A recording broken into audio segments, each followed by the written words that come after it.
இன்றைக்கு தெம்மொழி நாளாக தலைவருடைய பிறந்த நாளை கொண்டாடி கொண்டிருக்கிறோம். பல பேருக்கு இதிலே பொறாமை. நாம் கலைஞனுடைய புகழ் பாடுகிற நேரத்தில் புதிதாக சில பேர் முருகனுடைய புகழை பாடுவதாக கையிலே ஒரு ஆயுதத்தை ஏந்திருக்கிறார்கள்.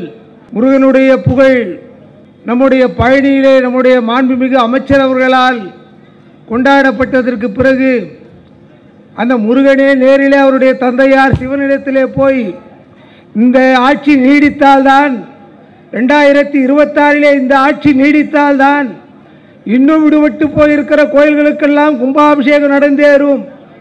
என்னை போல கோயிலே மட்டும் வந்து கும்பிட்டு போனவர்களுக்கு மத்தியில் ஊரையே கூட்டி ஒரு பெரிய முருகன் மாநாடு என்னுடைய பெயரை நடத்தி காட்டிய இந்து சமய அறநிலையத்துறை அமைச்சர் சேகர்பாபு தொடர்ந்து அமைச்சராக இருந்தால்தான் இங்கே அனைத்து கோயில்களும் சீரும் சிறப்பாக அமையும் என்று முருகனே அவருடைய தந்தையிடத்திலே சொல்லியிருப்பாரோ என்கின்ற எண்ணம் தோன்றக்கூடிய அளவிற்கு ஒரு மாநாட்டை நம்முடைய அமைச்சர் அவர்கள் நடத்தி காட்டினார்கள்.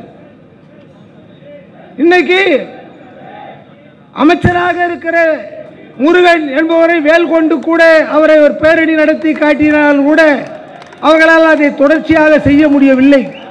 ஆகவே நீங்கள் முருகன் மாநாடு நடத்தினால் கூட சரி, அந்த முருகனுடைய ஆசீர்வாதத்தோடு தளபதி மு.க. ஸ்டாலின் அவருடைய தலைமையிலே மீண்டும் 2026 இந்த ஆட்சி அமையும் அமையும் அமையும் என்பதனை உறுதியிட்டு நாம் எடுத்துக்கொண்டு அவருடைய அடுத்த ஆட்சிக்காக நாம் உழைப்போம் உழைப்போம் உழைப்போம் என்று கூறி அனைவரும் வருகை தந்து விட்ட காரணத்தால் எனக்கு வாய்ப்பளித்த கிருஷ்ணகுமார் அவர்களுக்கு நன்றி கூறி அமைகிறேன். நன்றி, வணக்கம்.